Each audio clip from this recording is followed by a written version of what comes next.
Vamos chegando, galera. Tô um pouquinho atrasado, aí tava fazendo uma consulta à distância, telemedicina. Uma colega que tá aí com um espasmo na coluna lombar, tava dando umas opiniões aí pra ela. Prazer estar aí mais uma vez, prazer ver vocês aí. Hoje o papo vai ser sobre dieta, suplementação. Acredito que a gente vai acabar falando mais sobre alguns mitos e verdades em relação à dieta e alimentação do que propriamente é, passar informações gerais sobre dieta e nutrição. Bom, queria dar boa noite para todo mundo. A galera que está chegando pode me dizer aí se o áudio está ok, se está dando para me ouvir legal. Eu hoje estava meio bem sem saco para fazer essa live, realmente não estava nem um pouco animado, mas como eu tinha me comprometido e eu não sou um cara que gosta de faltar com meus compromissos, estamos aí. Então vamos começar a falar um pouquinho aí sobre dieta, alimentação e suplementação, tá? Antes de mais nada, queria dizer que eu não sou nutricionista. Recomendo a todos que estejam procurando uma reorientação alimentar que busquem nutricionistas para isso. Tá? Eu vou passar as coisas aí que eu leio, tanto para conhecimento pessoal quanto até para orientação nutricional para os pacientes no consultório em linhas gerais. Então, começando a falar sobre nutrição, tá? Eu vou começar a falar sobre a dieta. A maioria das pessoas hoje em dia, elas procuram alimentação, reorientação alimentar, tá? Com o objetivo de perda de peso. Acaba sendo uma constante, assim, uma regra meio que quase geral no consultório de nutrição, de nutricionista, a vontade de perder gordura, né? A gente vive uma pandemia de obesidade. A obesidade ela se instalou como uma doença crônica degenerativa na nossa sociedade por uma série de motivos. Durante um bom tempo, o sedentarismo ele era um dos principais responsáveis pela obesidade e hoje em dia a gente tem aí a questão do aporte calórico positivo levando a essa obesidade, né? Isso começou a dar um boom de forma exponencial na década de 60, 70. Para vocês terem noção, acho até que eu já falei esse dado em algum momento. Na década de 80, nos Estados Unidos, a gente não tinha nenhum caso de diagnóstico de diabetes tipo 2 em crianças diagnosticadas fechadas nos Estados Unidos. E hoje em dia, na década de 2000, a gente já tinha dezenas de milhares de crianças nos Estados Unidos com diabetes tipo 2. Isso acontece por causa de uma influência muito grande em relação ao padrão de alimentação que nós adquirimos, principalmente por causa das tais das bebidas adoçadas. Eu, por exemplo, tô aqui com essa merda aqui, uma Coca Zero, é um vício meu, um vício de infância. Quem nasceu na década de 80 provavelmente já teve muito refrigerante aí compondo a sua alimentação, acompanhando a sua alimentação ao longo da vida. Então, o uso de bebidas adoçadas acabou fazendo com que o aporte calórico de uma coisa que não traz nenhuma saciedade, né, aumentasse muito e levasse as pessoas a um aumento de peso. Então, basicamente, hoje em dia se estuda muito sobre o que é necessário para uma pessoa perder peso com dieta. E aí, no frigir dos ovos, pegando toda a literatura que a gente tem na área, todos os artigos mais recentes aí que eu tenho lido, e normalmente como eu não sou da área, eu foco os estudos, quando eu pego para ler isso, em cima das revisões de literatura, porque eu não fico lendo os artigos, os ensaios clínicos randomizados. Para mim é melhor pegar revisões de literatura que eu leio já as análises gerais de vários ensaios clínicos. É o seguinte: não existe hoje em dia um padrão de dieta, um padrão de regime alimentar que seja mais eficiente do que outro em garantir redução de gordura. O que todos os artigos convergem, né, o que a maioria da literatura converge, meta-análises mostram, é que o que faz uma pessoa perder gordura, o que faz um indivíduo emagrecer é o déficit calórico, é o saldo calórico negativo, é o balanço calórico negativo. Então, isso é uma coisa fundamental para que qualquer pessoa precise perder gordura. Sem déficit calórico não existe perda de gordura. Aí o cara fala, não, mas eu faço dieta da proteína. Se ele comer 1.000 calorias a mais só de proteína na dieta dele, ele vai engordar, tipo, independente da fonte. O déficit calórico é o que dita se o seu corpo armazena ou não armazena gordura. O seu corpo é uma máquina extremamente eficiente em converter e fazer trocas de caminhos de gordura para carboidrato, carboidrato virando gordura, proteína virando carboidrato e sinalizar glicogênio virando glicose. Ele faz crossover em várias vias de sinalização, em várias vias de conversão, para justamente que ele possa continuar funcionando independente do aporte nutricional que você tem. Obviamente que se existir um déficit muito grande, existir uma carência muito grande de algumas coisas que são essenciais e são ditas essenciais porque o corpo não consegue produzir, como alguns aminoácidos essenciais, algumas vitaminas essenciais, aí realmente o corpo vai começar a sofrer, o corpo vai começar a padecer. Mas tirando isso, o corpo é extremamente eficiente em fazer essa conversão. Então, nesse mundo, nesse planeta, nessa raça humana, nós seguimos um conceito físico que se chama conceito de entropia. Então, não existe a menor possibilidade de alguém comer menos do que gasta e engordar, tá? Ou seja, se você quer emagrecer, você precisa comer menos do que gasta. A coisa poderia ser muito simples se não fosse tão complexa, né? Obviamente, não é tão simples assim, obviamente a coisa é muito mais complexa do que isso, e aí entram as variações dos padrões alimentares que nós vemos sendo estudados, que nós vemos sendo aplicados dentro dos consultórios de nutrição, nos estudos na literatura. Por exemplo, as dietas com multifracionamento de refeições, dietas com 3, 4, 5, 6, 7 refeições ao dia, as dietas com períodos muito grandes, sem refeições, aquelas dietas que ficam com um jejum intermitente, por exemplo, o jejum intermitente de um dia, jejum intermitente de 12 horas, jejum intermitente de 36 horas, enfim. Existem uma série de padrões dietéticos que, na verdade, tentam, através da frequência aumentada ou reduzida, fazer com que aquela dieta se adeque mais ao perfil do indivíduo.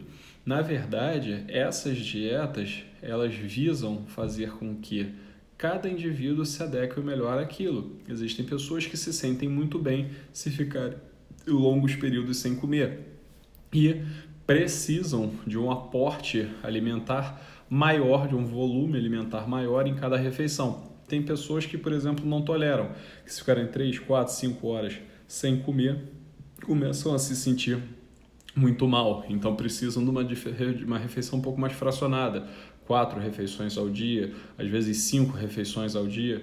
Na verdade, o objetivo disso é respeitar a individualidade daquele cara, daquele indivíduo, é fazer com que aquilo que para ele faz mais sentido, que foi construído ao longo de toda a sua vida, e na verdade desde antes da sua vida, toda a sua herança genética compõe aquele cenário de como ele vai se sentir melhor alimentarmente, né? O que aquilo vai se encaixar melhor no cara. Então, várias vezes que se abre esse quadrinho das enquetes, hoje em dia nem respondo mais tanto sobre isso, porque pouca gente tem perguntado sobre dieta. Mas quando me perguntam, o que você acha sobre o jejum intermitente? O jejum intermitente, ele é apenas uma opção dietética. O jejum intermitente, ele não tem propriedades milagrosas, como algumas pessoas já quiseram dizer ou vender por aí. O jejum, ele não é responsável por um ganhador de prêmio Nobel combater células cancerígenas e fazer autofagia. Esse jejum não é o jejum dietético que se fala aí na dieta. Então, o jejum intermitente, ele é simplesmente uma opção dietética. Se aquela pessoa que faz jejum intermitente fica 18 horas sem comer e na única refeição do dia dela, ela come 5.000 calorias numa porrada só, numa sentada só, aquilo ali não vai ser útil para aquele indivíduo emagrecer. Aquilo ali vai ser uma dieta que vai ser ineficiente. Agora, tem muita gente que consegue, com jejum intermitente, comer de uma forma satisfatória numa refeição ou 2 só, manter um déficit calórico sustentável, e aí vem a grande palavra de ordem quando se fala aí de dieta para readequação alimentar. Quando se fala em reeducação e readequação alimentar, a palavra sustentabilidade ela é a palavra que domina, ela é a palavra que impera o que deveria ser o norte da escolha de uma dieta. Então, se aquele indivíduo ele é capaz de fazer aquilo durante um período prolongado, se ele é capaz de sustentar aquilo ali sem se sentir em sofrimento, aquilo ali vai se tornar um hábito para ele e ele vai conseguir sustentar a longo prazo. Por quê? Se na hora que ele começa a fazer aquela dieta, ele começa a associar aquilo com o sofrimento, existem trabalhos da neurofisiologia que mostram que o cortisol que vai se acumulando vai fazer com que em algum momento é aquele que você descompense, chute o balde completamente. Então, se você faz dieta planejando, não, vou fazer uma dieta por 3 meses, cara, você sabe que depois dos 3 meses, provavelmente você vai recuperar o peso. E aí é a grande questão do que hoje se estuda muito, que é a questão do indivíduo ter uma mente gorda, né? O cara tem a cabeça gorda, na verdade. Ninguém tem a cabeça gorda, mas é uma mentalidade de uma pessoa que viveu ou foi educada ou foi criada ao longo da vida com um padrão alimentar que na verdade é difícil de se readequar, porque o cara faz a dieta, ele emagrece, mas ele tem um offset mental em relação à alimentação, ele tem um offset mental em relação à dieta, que na verdade depois de um tempo, se ele se descuidar, joga ele de volta para um padrão de consumo energético muito alto que vai fazer ele engordar tudo de novo. Então esse é o grande problema. Hoje, quando se estuda dietas em trabalhos sérios sobre dieta, porque uma coisa é você fazer a dieta e reeducação alimentar num trabalho para 3 meses e aí resolver comparar o que é melhor, a dieta do abacate ou a dieta da lua. Vamos comparar um estudo de 3 meses. Cara, isso pode até ser interessante num trabalho de 3 meses de curto prazo, apesar de ser um estudo crônico, para te dar as respostas a curto prazo disso, mas a gente sabe que quando a gente fala em termos de reorientação alimentar, readequação alimentar, a grande preocupação não é só a dieta e a perda de peso, a eficiência da perda de peso, mas sim a perda de peso e a capacidade de sustentar essa perda. Então, muitos trabalhos eles analisam hoje, quando a gente fala em trabalhos muito pesados sobre reeducação alimentar, o que se chama de sobrevida da perda de peso, ou seja, trabalhos com 2 anos de acompanhamento, onde você faz a dieta durante 4 meses, 6 meses, e aí você larga o indivíduo para ver o que vai acontecer com o peso dele. Não adianta nada ele perder grande quantidade de peso em 6 meses e depois de 2 anos ele está com o mesmo peso que ele tinha antes ou até um peso maior. Isso não é o objetivo do médico, não é o objetivo do nutricionista a longo prazo, porque na verdade o que você quer quando você está diante de um indivíduo obeso ou um indivíduo sobrepesado é realmente reverter e combater os problemas de saúde que aquilo ali vão levar ele a longuíssimo prazo.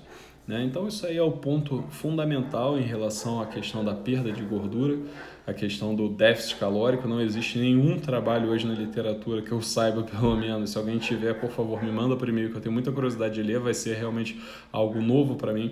Algum trabalho propondo uma dieta com surplus calórico e fazendo os indivíduos emagrecerem. Eu realmente nunca vi nada parecido. Então, todos eles acabam convergindo para o déficit calórico. E aí existe um amplo cenário, além da questão da frequência alimentar, que se analisa quando a gente fala em relação à dieta. Por exemplo, as dietas low carb ou as dietas low trash, né? Tipo, depois da dieta low carb e um estudo grande que saiu pesado sobre dieta low carb, o termo low trash ganhou muita força, porque começaram a falar muito sobre dieta low carb como uma dieta para emagrecimento que seria muito útil para o emagrecimento. Mais uma vez, a dieta low carb, ela é uma dieta que ela consegue fazer as pessoas emagrecerem, sim, ela é útil para o emagrecimento, mas ela não é útil para o emagrecimento porque ela tem pouco carboidrato. Ela é útil para o emagrecimento porque a gente sabe que proteína e gordura são fontes energéticas que habitualmente eles ajudam e conseguem sustentar um indivíduo com uma saciedade prolongada. Então, algumas pessoas com carboidrato, com um pouco mais de gordura na dieta, mantendo um déficit calórico, porque não adianta o cara fazer low carb e comer 1.000 calorias a mais do que ele precisa. Se ele mantém um déficit calórico, com a proteína e gordura, ele às vezes ele consegue uma saciedade maior, o que faz com que ele consiga sustentar o emagrecimento. É a mesma coisa que se fala hoje muito em relação ao que se pode comer numa dieta. Eu posso comer chocolate numa dieta, eu posso comer bombom numa dieta, eu posso comer mel na dieta. A grande questão do que você pode comer ou não pode comer, a grande questão de um açúcar refinado na dieta ou qualquer coisa assim, de uma fonte de energética, que é uma fonte energética muito processada e muito refinada, muito quebrada, muito próxima do produto final da glicose, é justamente o fato de você comer aquilo ali, aquilo te dá uma saciedade muito curta. Alimentos com alto índice glicêmico, eles aumentam muito, fazem um pico de insulina muito alto, eles rapidamente são absorvidos e rapidamente eles perdem a capacidade do indivíduo se manter saciado. E aí isso pode ser um problema, né, em relação à manutenção da dieta a longo prazo. Lembrando que a sustentabilidade é a palavra de ordem.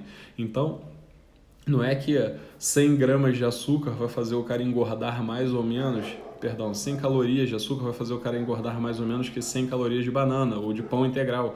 A grande questão é que 100 calorias de açúcar evapora no cara, tipo, a capacidade de manter ele saciado com 100 calorias de açúcar é mínima. Agora, 100 calorias de um pão integral sustenta essa saciedade durante um período muito maior. E aí é que entra um outro detalhe em relação à saciedade, que a sustentabilidade, que é o fator saciedade. Então, saciedade, frequência de dietas, frequência das alimentações, fonte energética, isso é muito importante quando um nutricionista pega para montar um plano nutricional.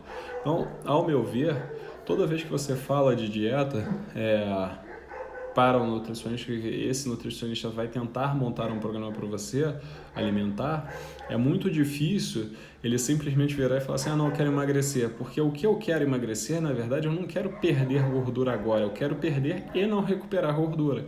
E para perder e não recuperar gordura, é necessário que se entenda a minha rotina, o que eu gosto de comer, o que eu não gosto de comer, o que me dá mais saciedade, o que me dá mais felicidade em relação à alimentação. Algumas coisas, elas estão condicionadas no seu cérebro a te gerar um prazer alimentar que outras coisas não estão para outras pessoas. E esse tipo de coisa é importante. A comida, ela é uma coisa social. Muito das nossas atividades sociais ela é feita ao redor da mesa. Então, isso também é um fator importante a ser considerado. O que se adequa naquele cara no perfil social, tipo, da vida em comunidade que ele tem, né? E quando a gente evolui nessa questão, a questão do low carb, né, que ficou sendo muito pregada, entrou muito em voga, muita gente pegando dieta com low carb e aí transformando o low carb em no carb, e aí misturando dieta cetogênica com dieta low carb, com dieta no carb, cara, virou uma loucura. O que alguns trabalhos mostraram hoje em dia é que os benefícios que se vêem muitas vezes numa dieta low carb, tá, eles vêm de, na verdade, serem dietas que a gente está chamando de dieta que seriam low trash. Você pega uma dieta low carb com um cara com baixo aporte de carboidrato, de besteira da alimentação dele, aí o cara come salmão, ele come carne, ele come abacate, ele come oleaginosas e, na verdade, o outro, tá, ele que está no outro lado da dieta, ele está comendo açúcar refinado, está comendo comida processada, industrializada, e ele está botando um monte de tranqueira para dentro dele, que na verdade não está só impactando na capacidade dele sustentar a dieta, mas está impactando na saúde dele também, tá, em vários fatores.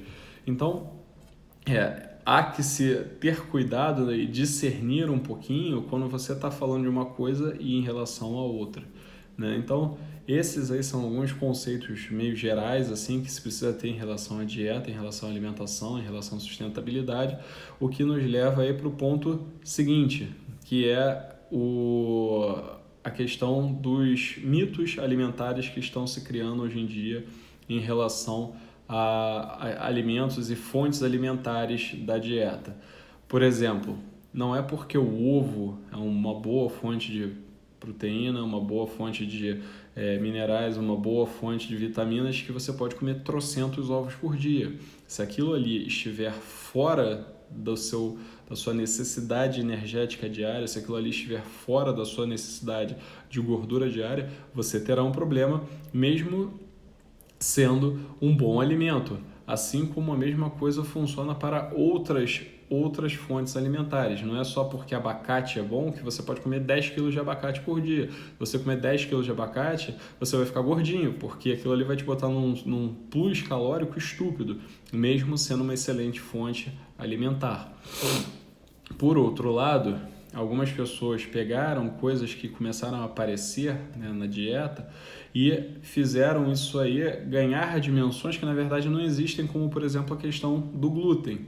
Algumas pessoas começaram a aparecer recentemente com doenças celíacas, intolerância ao glúten, e aí começaram a aparecer dietas específicas para esses tipos de indivíduos, específicas para indivíduos celíacos, para indivíduos com problema de glúten, que eram dietas mais selecionadas, dietas mais cuidadosas, dietas com menos besteira. Esses indivíduos eles não podiam comer coisas com contaminação cruzada, então esse tipo de indivíduo ele precisava de uma dieta muito zelosa. E aí muitas pessoas viram indivíduos que eram celíacos, indivíduos com intolerância ao glúten, limitando aí a ingestão de glúten da dieta e começando a se sentir melhor, indivíduos começando a se sentir mais dispostos, indivíduos que começaram a emagrecer e aí começaram a usar a restrição do glúten para todo mundo, porque, então vamos usar dieta com limitação, com restrição de glúten para todo mundo, porque isso vai fazer todo mundo se sentir melhor, isso vai fazer as pessoas se sentirem menos inchadas, isso vai fazer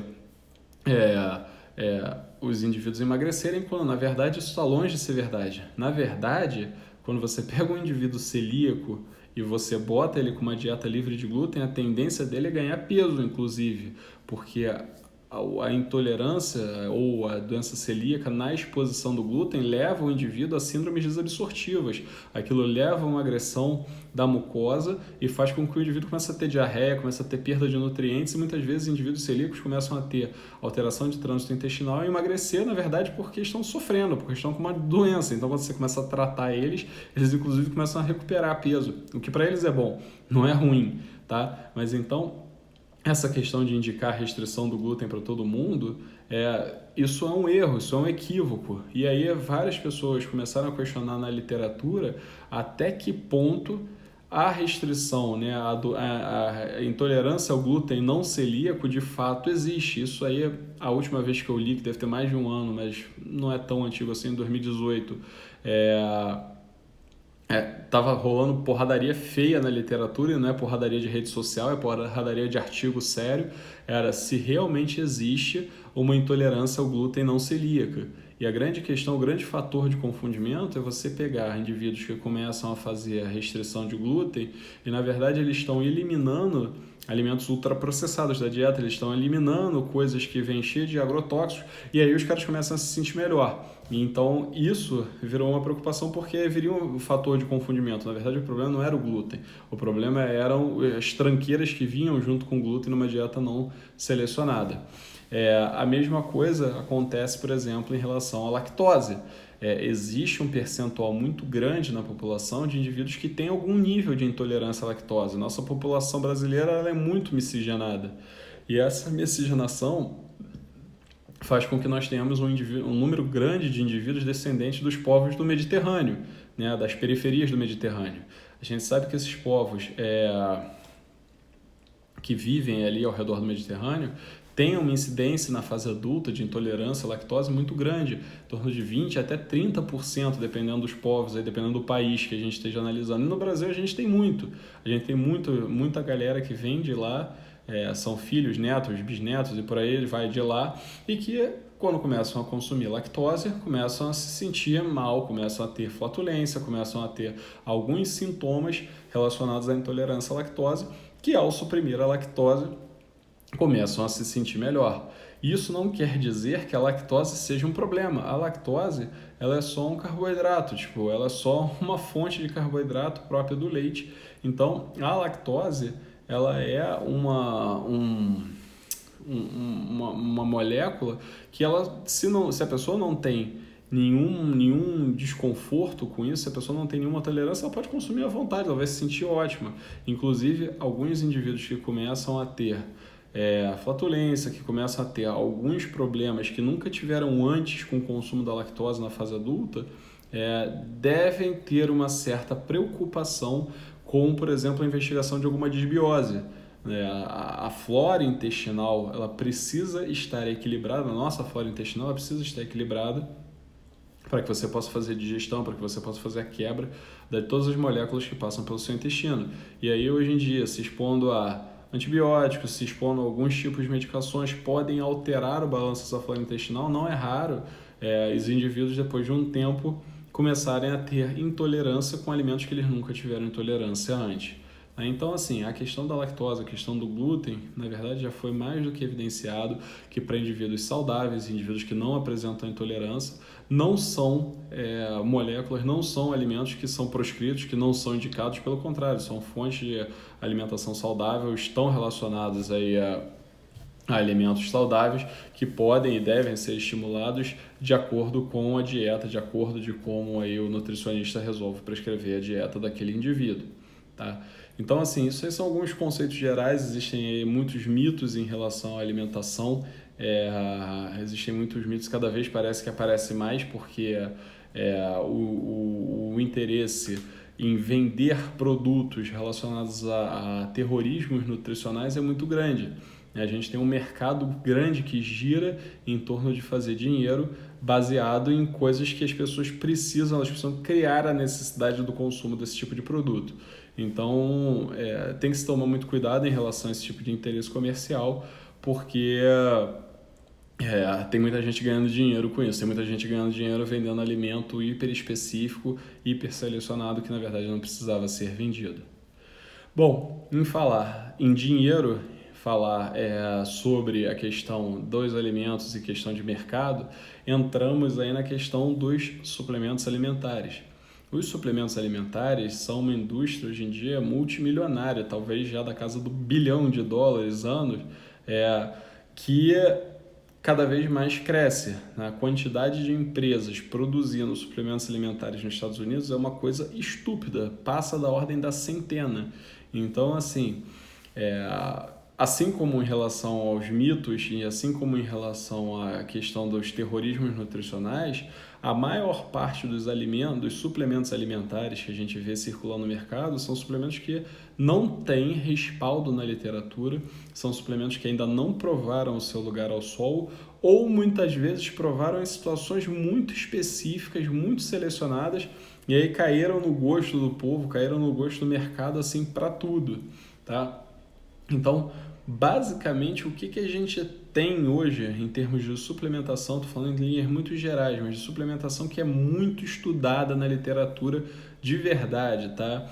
A gente tem hoje muito estudado na literatura o consumo da cafeína como suplemento alimentar, e a gente tem muito estudado na literatura hoje o consumo da creatina como consumo alimentar. São as duas coisas que são mais estudadas para esporte, para atividade física ou para, para algum tipo de desempenho, assim. Então, essas duas são os dois suplementos que a gente tem mais estudo em cima deles. A cafeína, né, vem aí do nosso café, ela pode ser consumida da forma do café ou não. A suplementação de cafeína ela tem um teto, tá, de ação. Muitas pessoas, inclusive, quando começam a exceder esse teto, elas podem eventualmente começar a ter sintomas, elas podem começar a ter tremores, começam a ter queimação abdominal, podem ter, um pouco de azia, dor de cabeça. Não é raro pessoas que consomem cafeína cronicamente desenvolverem uma certa dependência à cafeína, aquele cara que ele fala que se ele não tomar um cafezinho ele fica com dor de cabeça, ele começa a ter cefaleia por causa da falta da cafeína. Então, essa é sem dúvida aí, provavelmente a mais estudada. Se vale a pena suplementar ou não vale a pena suplementar vai depender muito do seu cenário, muito da indicação do seu nutricionista, porque muitas vezes você consegue a dose de cafeína consumindo café normalmente, mas se você não gosta de café, ou se você precisa de uma dose mais alta de cafeína para um desempenho esportivo ou qualquer coisa, talvez a suplementação com cafeína possa ser útil realmente no seu caso. A creatina, por exemplo, ela é o outro suplemento alimentar que estaria nas cabeças em relação a estudos na literatura, em relação à pesquisa, né? Principalmente a creatina, que é a creatina no formato monoidratada, a creatina monoidrato, tá? A creatina monoidratada, ela é disparada, mais estudada, e aí toda vez que me perguntam em relação a outros suplementos alimentares de creatina etilester, creatina isso, aquilo, na verdade, o que a gente vê na literatura é que elas são muito pouco estudadas, são formulações muito diferentes uma das outras, algumas são formulações até um pouco instáveis bioquimicamente, então assim... a monoidratada é a certa, ela é a boa, tipo, não, até a última vez que eu tinha lido, não existia nada que mostrasse assim é, que outras formulações de creatina fossem melhor do que a monoidratada. Bom, algumas coisas em relação à creatina especificamente. Durante muito tempo se achou que a creatina ela pudesse ser muito agressiva aos rins, ou que ela pudesse prejudicar demais a função renal. Isso não é uma verdade. A creatina é um suplemento bastante seguro. Ela já foi estudada, inclusive em idosos, ela já foi estudada em diversas faixas de idade da população. Ela é um elemento, é um suplemento seguro. A dose de creatina ela é um pouco variável, mas a maior parte das pessoas consome ou se sente saturada, fica saturada, né? Em torno de 3 a 5 gramas de creatina por dia. Isso obviamente vai depender muito do tamanho do indivíduo, né? Uma menina de 50 quilos vai ter uma dose de creatina diária diferente de um cara de 120 quilos, atleta de fisiculturismo, mas de forma geral essa aí é a dose que mais se utiliza, de 3 a 5 gramas ao dia. Tá? Há algum tempo se falava sobre dose de saturação, se viu aí, se estudou mais à frente e viu-se que não era necessário você fazer uma fase de saturação de creatina. A creatina ela naturalmente ela vai saturando com o tempo, né? E como é que funciona a creatina, né? A creatina ela é uma fonte energética dentro do músculo. A sua primeira fonte energética no músculo é o sistema que você chama de creatina fosfato, é o que garante a contração muscular durante alguns segundos, né? Então ali 40 segundos, 30 segundos, aí alguns até 1 minuto, enfim, o que se chama creatina fosfato é quem segura essa contração muscular. Então a sua adenosina trifosfato, né, quando o seu ATP, né, sua adenosina trifosfato, ela solta o radical fosfato, libera energia e faz o músculo contrair, ela vira adenosina difosfato, e aí ela precisa recarregar esse fosfato para gerar ATP de novo e depois poder ser quebrada de novo e por aí vai.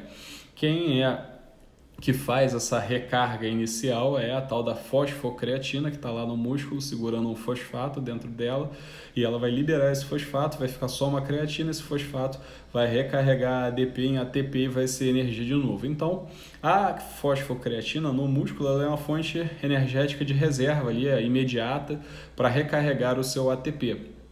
Quando você consome a suplementação de creatina, o que acontece é que você passa a ter aí uma fonte aumentada de fosfocreatina dentro do músculo. Tá? Então essa fonte aumentada de creatina no músculo, ela passa a te garantir a capacidade de fazer contração muscular durante mais tempo, tipo segurar, né, sustentar essa contração em regime anaeróbico durante mais tempo. O que isso significa, na verdade? Isso significa o seguinte: você vai lá, você faz musculação, você agacha com 40 quilos de cada lado. Aquela fosfocreatina extra que agora está dentro do seu músculo, né, ela vai fazer com que você consiga contrair mais 1, 2, 3 repetições, talvez, dentro daquela contração muscular, graças ao seu músculo saturado agora de fosfocreatina. Isso garante a você um treino mais intenso, e um treino mais intenso provavelmente vai garantir mais agressão muscular, mais mecanotransdução. Essa mecanotransdução ela vai estimular as células satélites, levando aí a mais síntese proteica, né, RNA mensageiro e tal, fazendo com que você consiga entrar num processo hipertrófico maior. Então, na verdade, não adianta você encher o rabo de creatina se você não for para musculação e realmente se levar aí a uma contração muscular bastante intensa, você levar o seu treino a um nível mais intenso, porque a fosfocreatina ela ajuda nesse sentido de você fazer com que o seu treino ele vá mais longe e consiga ir um pouco mais adiante, né? Bom, me perdi aqui. Uma questão que habitualmente se falava, existia dúvida em relação à creatina, principalmente a mulherada perguntava, questionava, tinha preocupações em relação se a creatina fazia o indivíduo engordar ou se a creatina faz o indivíduo embaçar, seja lá o que embaçar quer dizer, tá? Mas, ou seja, se a creatina engorda, se a creatina faz o cara ficar mais gordo, enfim. Na verdade, isso não acontece, né? O que acontece, como eu falei para vocês, é que quando você consome creatina, né, na dose recomendada, existe um cálculo para isso, que a creatina ela se acumula dentro do músculo e ela faz com que você tenha um aumento de soluto dentro do músculo. Aumentando o soluto dentro do músculo, que no caso é a fosfocreatina, você precisa, para manter a homeostase por osmose, jogar mais solvente para dentro do músculo. Então você começa a puxar água para dentro do músculo, você atrai água junto com a fosfocreatina para dentro do músculo, que acaba fazendo o músculo ficar mais inchado, né? Então o músculo fica mais inchado, ele retém mais água e não é raro indivíduos que começam a suplementar creatina, depois de um tempo, atingindo a saturação, começarem a ter um aumento de peso. Esse aumento de peso, 1, 2, 3 quilos, dependendo do tamanho do indivíduo, na verdade é retenção hídrica, mas essa retenção hídrica é uma retenção hídrica intramuscular, então na verdade você não está engordando, você não está embaçando, você está retendo creatina dentro do músculo e retendo água intramuscular. Então muitas vezes você começa a consumir creatina, você começa a achar que você está muito mais forte, que você está maior, porque principalmente os homens, né, que se preocupam mais com isso, com tamanho muscular, achando que o cara está mais forte, na verdade é a creatina que está fazendo puxar mais água para dentro daquele músculo, parecer o músculo ficar maior, mais inchado, tá? E faz sim você ganhar um pouco de peso nessa fase inicial por retenção hídrica intramuscular. Não é raro quando o indivíduo para de consumir creatina, que ele desatura, o peso dele também dá uma caída aí de 1, 2, 3 quilos, enfim, justamente por conta da desaturação da creatina e dessa água que se bota para fora, porque agora você perdeu o soluto intramuscular, né, e o solvente vai embora com o tempo. Então é um elemento bastante seguro. Ele é muito útil, sim, tá? Existem trabalhos usando creatina hoje em idosos, existem trabalhos usando creatina em doenças neurodegenerativas, em Parkinson, existe creatina em uma porrada de trabalho usando creatina para uma série de coisas, assim como hoje existe trabalho com suplementação de vitamina D para um monte de coisa, tá? Usar creatina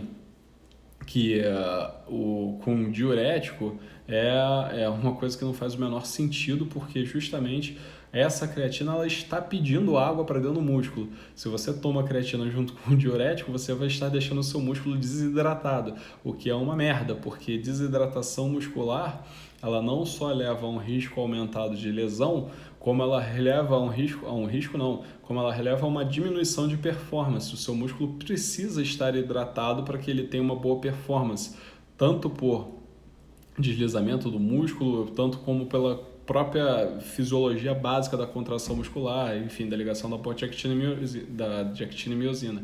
Então não faça isso, não se desidrate enquanto você consome creatina. Tá?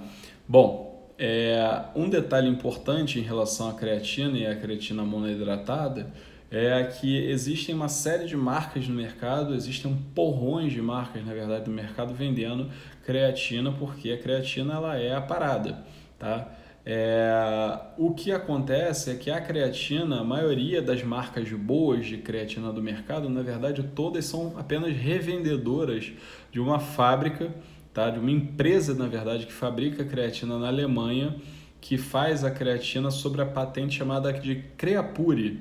Então, se você quer saber se a sua creatina que você está comprando é boa ou não, essa creatina monoidratada, você olha lá no rótulo da creatina do demônio, creatina black, creatina thunder e tal, creatina qualquer merda, da marca tal, e vê lá se no rótulo lá tem assim, Creapure com Rzinho de marca registrada. Se for Creapure registrada é porque é uma creatina monoidratada que é 99,9% pura, que é de uma fábrica alemã, então não está valendo a pena, você está comprando de uma boa fonte, você não está sendo sacaneada, tá?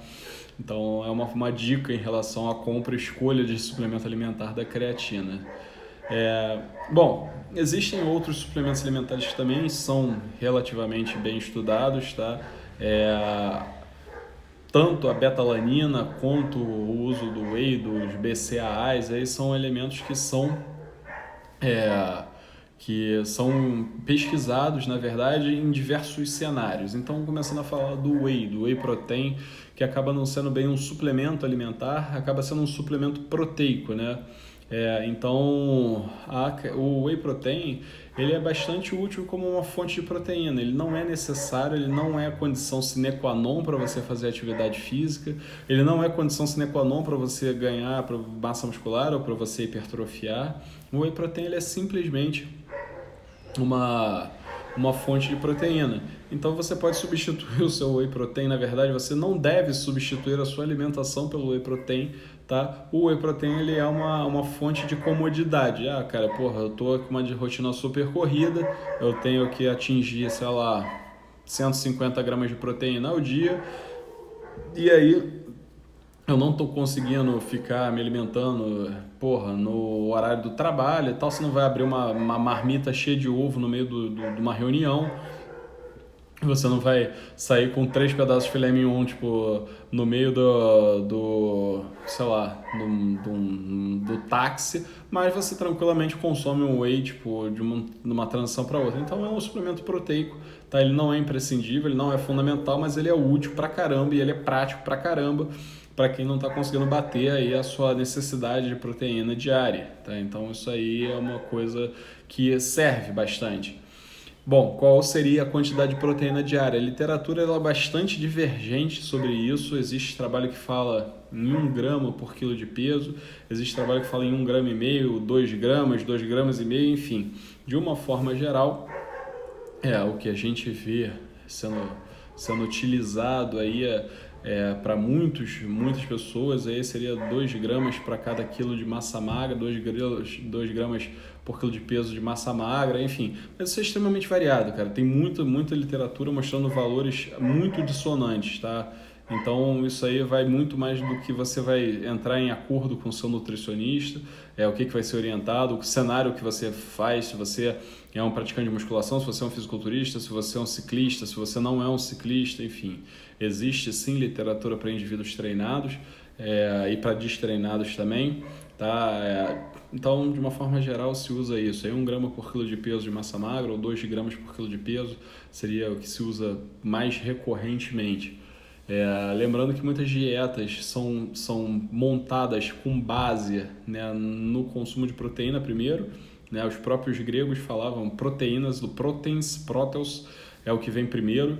Então muitas dietas você começa montando ela pela quantidade de proteína que vai ser consumida, e essa quantidade de proteína que vai ser consumida já vai dar um X energético do dia, e aí você vai calculando carboidrato e gordura em cima do X energético que você tem que alcançar, que você precisa alcançar depois para poder compor a dieta. Uma pergunta toda hora está aparecendo aqui: Pietro, ao realizar treinamento de força gera tensão constante nos tendões, fazendo com que melhore as fibras de colágeno, diminuindo a chance de tendinite e ruptura. Cara, isso não tem nada a ver com o tema da live, tá? Mas respondendo objetivamente, porque você está insistente na pergunta, o treinamento de força ele gera tensão, tá? Mas não é uma tensão constante nos tendões, pelo contrário, é uma tensão pulsátil nos tendões, é uma tensão oscilatória, e essa tensão oscilatória, sim, ela estimula a síntese de colágeno, estimula mecanismos de reparo. Muito do trabalho em cima de treinamento excêntrico hoje em dia vem sobre as oscilações de tensão em cima do tendão. Então é uma forma de você prevenir tendinite, é uma forma de você reabilitar indivíduos com tendinite, tendinose, tendinopatias, enfim. Bom, vamos voltar. Tá falando de creatina, betalanina. Betalanina é um outro suplemento que é bastante estudado, tá? É um elemento que tem alguma literatura em cima, não é uma coisa que tem literatura muito pesada. Eu particularmente não gosto de usar, não uso, e realmente acho que a literatura ainda precisa demais para mostrar realmente que a betalanina tem o seu lugar ao sol. Eu acho que ela é um suplemento a ser mais utilizado para indivíduos que talvez estejam bem no limite do treinamento, assim, do treinamento de força, do treinamento de endurance, porque é um suplemento que ele age aumentando a resistência e a fadiga, aumentando a resistência à acidose. Então é difícil você trabalhar com esse tipo de literatura que ainda é escassa, assim como é difícil trabalhar com esse perfil de indivíduo, porque é um cenário bioquímico, é um cenário de atleta muito de exceção. Então, assim, é difícil você mostrar diferenças entre grupos que suplementam e grupos que não suplementam, porque às vezes a diferença de performance de um para o outro é 1 segundo, às vezes a diferença de um para o outro é 1,5 kg num levantamento de peso de 150 quilos. Então, assim, é uma coisa que eu, particularmente, os nutricionistas que eu conheço de perto, assim, que eu confio, assim, que são muito bons, não saem prescrevendo betalanina para todo mundo, tipo, não, mas em alguns casos de atletas de elite eles até utilizam eventualmente. Bom, vamos ao tal do colágeno, tá? Essa aí eu acredito que muita gente estava aguardando chegar nisso, tá? Porque virou agora o suplemento do mercado ortopédico, né? A gente vê sendo prescrito direto. É um suplemento alimentar que é extremamente caro, o colágeno tipo 2, o colágeno hidrolisado, etc, etc. Enfim, e ele veio com a promessa de entregar uma melhora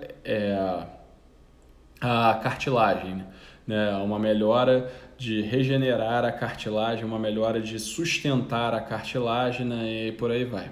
Bom, de forma simples e objetiva, eu não prescrevo colágeno, tá? Eu não acredito no colágeno, tipo, eu ainda não vi a literatura mostrar que o colágeno tem essa utilidade, nem entrega o que ele precisa, tá? O colágeno que o seu corpo produz, o colágeno tipo 2, o colágeno tipo 1, ele é estimulado por outras coisas, ele é estimulado por exercício, ele é estimulado por tensão mecânica, mas esse colágeno tipo 2 que você consome de forma extrínseca, ele não tem sendo evidenciado, pelo menos até agora, que vai chegar até o destino que você quer. Ou seja, consumir colágeno tipo 2 não necessariamente vai chegar à sua cartilagem. Na verdade, não necessariamente não. Ele não tem chegado até a sua cartilagem, pelo menos é o que a literatura tem mostrado. É a mesma coisa que você achar que você vai, sei lá, tomar muita água e por tomar muita água você vai ficar com a sua cartilagem muito hidratada. Não é assim que funciona, tá? Então, o colágeno tipo 2 ele ainda precisa ser melhor estudado, tá? Eu sei que tem muita gente por aí usando colágeno, tem muita gente por aí usando colágeno tipo 2. Existem alguns trabalhos aí que têm entregado resultados controversos do colágeno, mas aí a dúvida é se aquilo não é efeito placebo ou não. Existe um problema muito grande em relação à indústria farmacêutica entrando pesado com patrocínio em estudos sobre colágeno.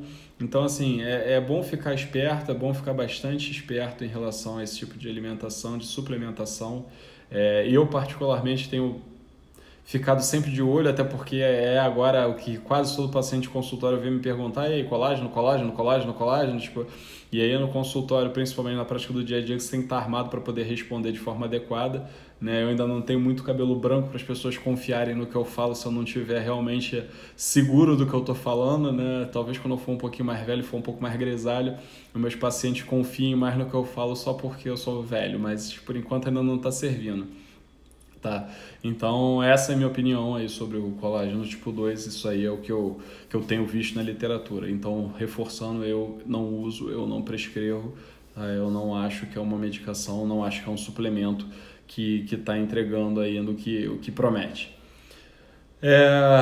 Bom, vamos aí à questão da glutamina. Eu não sei mais quanto tempo a gente tem, não sei nem mais que horas estão, cara. Eu tô sem relógio aqui, tipo, eu tô sem a parada no celular também para ver, tipo, bom, enfim, se alguém puder me diz que horas são aí, porque eu tô sem referencial nenhum da hora. Bom, a glutamina, ela é um suplemento que ela foi utilizada para a questão de, em alguns pacientes com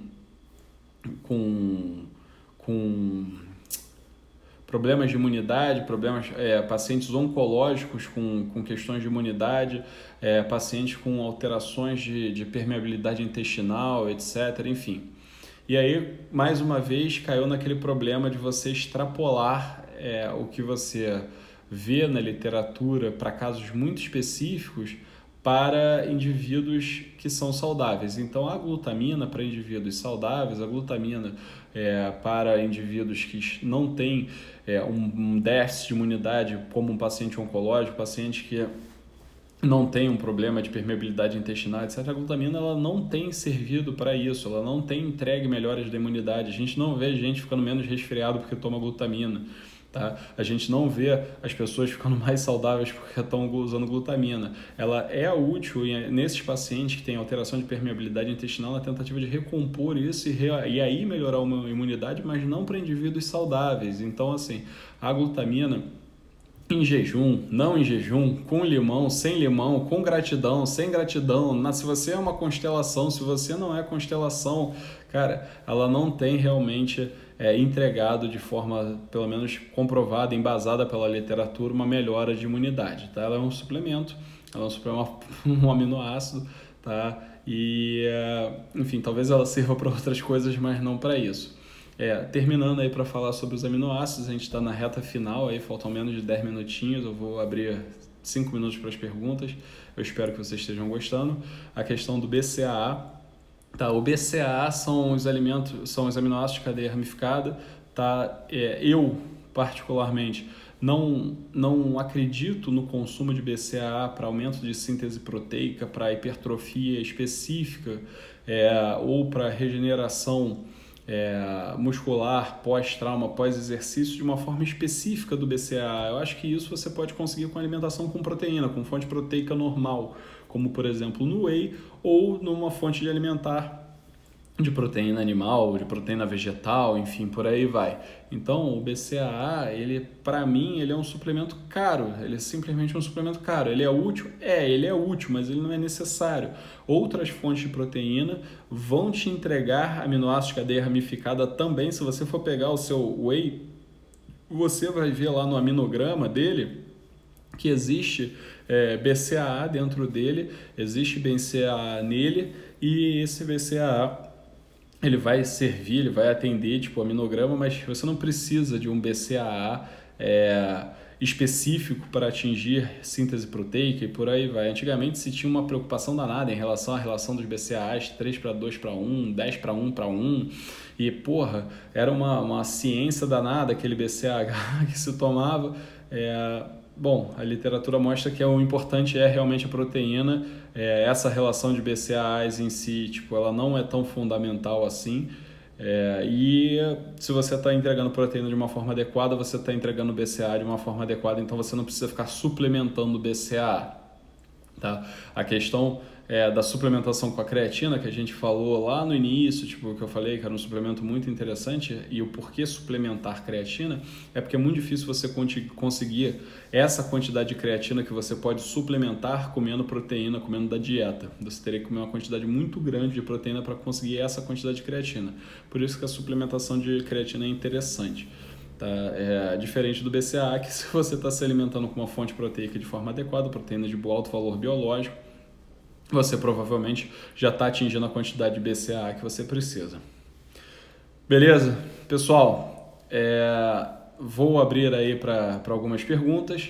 Eu sei que estão fazendo perguntas a 3x4, apesar de eu estar falando sem parar, tipo, eu estou vendo uma porrada de pontinho de interrogação aí embaixo.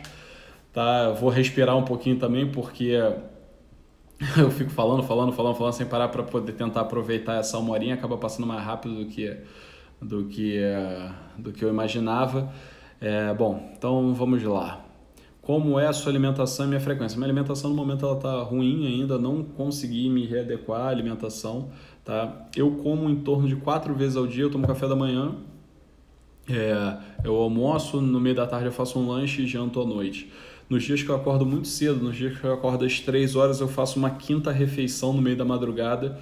Tá? Então, quando eu chego no trabalho por volta das 5 horas da manhã, eu como alguma coisa junto, tá? Que normalmente aí são 3 ovos e alguma fruta antes de começar o dia, e aí depois eu emendo as outras 4 refeições normais. Então, essa é a minha dieta normal.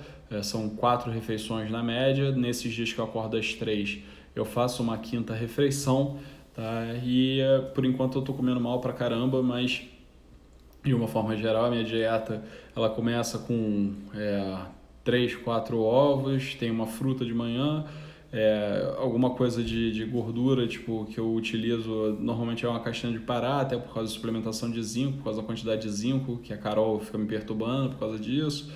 No almoço, eu normalmente como 200 gramas de vegetais, mais 200 gramas de carne, e é basicamente isso. O lanche da tarde tem um ovo, um queijo coalho, aí entra uma fruta também, tipo...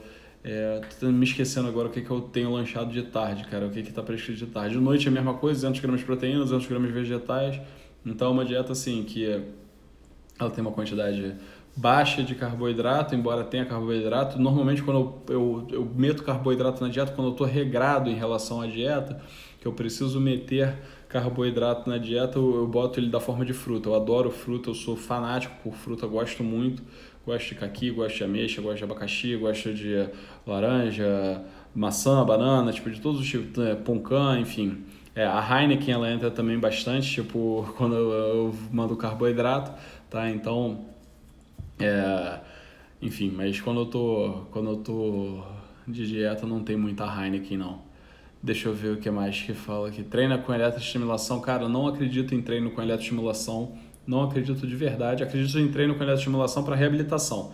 Indivíduos que têm algum problema em mandar o drive, ou seja, o estímulo nervoso para o músculo efetor, esses indivíduos eu acredito que vale a pena se eletroestimular. Agora, indivíduo normal, um indivíduo que não é que nem eu, que tem uma lesão na medula, o cara que nem vocês aí, que tem a medula perfeita, chega lá, o impulso elétrico direitinho no músculo, cara, não acredito nisso. Eu acho que você não vai fazer o seu músculo contrair mais do que o seu cérebro consegue mandar ele contrair, porque tem uma fonte externa dando estímulo elétrico. Então, não acredito, realmente não vejo utilidade.